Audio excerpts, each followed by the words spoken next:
Le yoga est un principe qui consiste à prendre un seul ou tous les pouvoirs de notre existence humaine pour en faire un moyen d'atteindre l'être divin.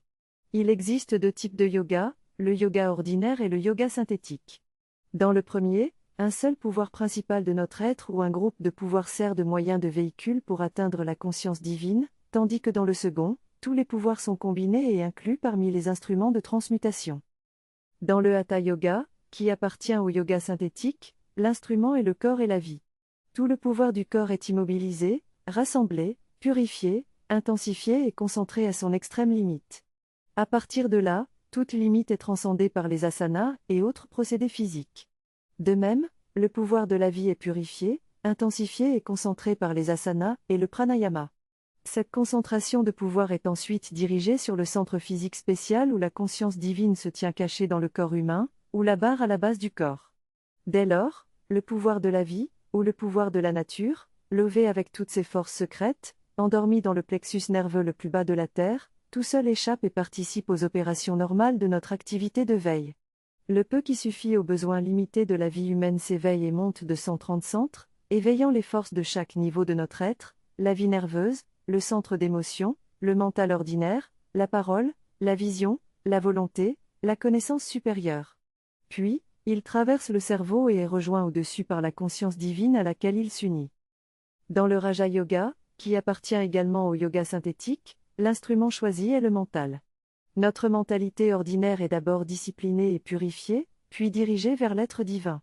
Par un procédé succinct d'asthana et de pranayama, la force physique de notre être est immobilisée et concentrée. La force vitale est libérée et prend un mouvement rythmique ascendant que l'on peut arrêter complètement, et concentrer à un degré de pouvoir plus haut.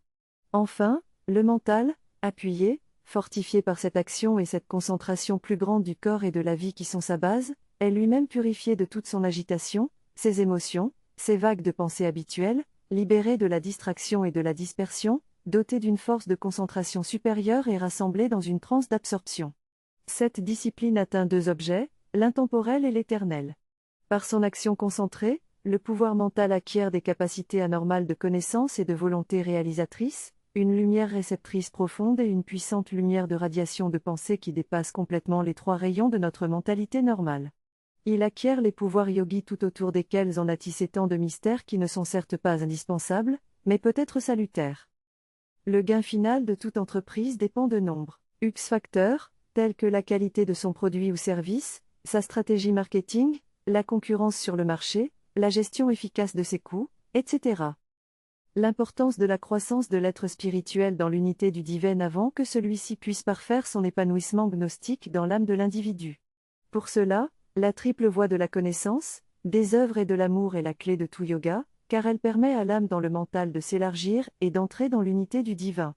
Le texte met également en avant l'importance de la perfection de la nature mentale pour la transformer en une nature entièrement spirituelle et supramentale, dans le but d'épanouir parfaitement la nature divine dans l'humanité.